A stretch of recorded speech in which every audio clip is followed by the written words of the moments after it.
இது காதல் தானே என்று கேட்கும் இளைஞர்கள், இது காதல் இல்லை நட்பு என்று மறுக்கும் கேர்ள்ஸ். நாம் யாருக்கு என்ன தீங்கு செய்தோம்?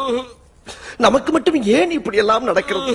February 14 அன்னைக்கு எனக்கு கால் வந்துச்சு. கால் வந்தோடனே சரின்னு நான் கிளம்பி போயிட்டேன். உன்னை அர்ஜென்ட்டா பார்க்கணும் அப்படின்னு சொன்னாங்க. சரின்னு கிளம்பி போயிட்டேன். ஏன்டா கொந்தளிக்கிற? எங்கேயும் தனிப்பட்டு செயல்படாதுன்னு சொல்லிக்கடா.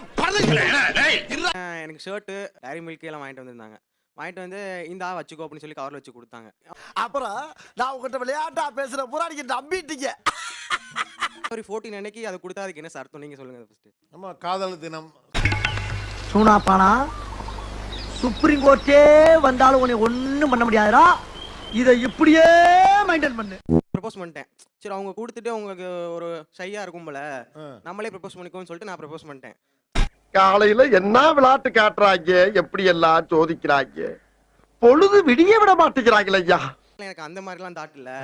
உனக்கு வந்து யாருமே இன்னைக்கு உனக்கு லவர் இல்லைன்னு எனக்கு தெரியும். ஸோ அதனால நான் உனக்கு வாங்கி கொடுத்தேன். வரடா வர்றேன் பூரா மொத்தமா என்னையவே குறி வச்சு வந்தா நான் என்னடா பண்றது? நான் உண்மையில எனக்கு லவ் இல்ல. இது என்ன சார் இது ஒரு இது நீங்களே சொல்லுங்க. ஒரு ஆர்டரா ஃப்ளோவா போய்கிட்டு இருக்கல, கூட பேசினா மறந்துட மாட்டேனா? நான் நிறைய இமேஜின் பண்ணி வச்சிருந்தேன் சார்.